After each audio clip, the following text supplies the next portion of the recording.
Totoo nga bang merong masamang epekto sa kalusugan ang matagal na pag-upo? Tara, let's prove it! Bago maniwala sa mga claim-claim na yan, patunayan na yan sa Let's Prove It!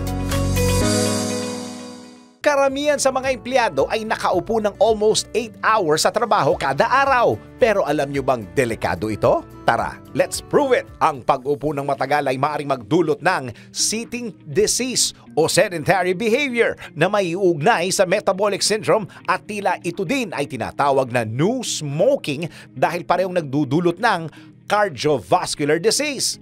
Ayon kay Dr. Jose Pujaite Jr., MD, orthopedic doctor, na ang metabolic syndrome ay nakukuha sa pinagsama-samang pagtaas ng kolesterol at presyon, pagdami ng taba sa abdominal area at mataas na sugar level. Ngunit ipinaalala din sa webmd.com na ang pag-upo ng matagal ay nagpapataas ng risk ng heart disease, diabetes, stroke, high blood pressure at high cholesterol. Kaya payo ng mga eksperto, galaw-galaw din. Makakatulong ang paglalaan ng 30 to 45 minutes of exercise at mainam na tumayo at maglakad-lakad kada 20 minutes per oras ng pag-upo.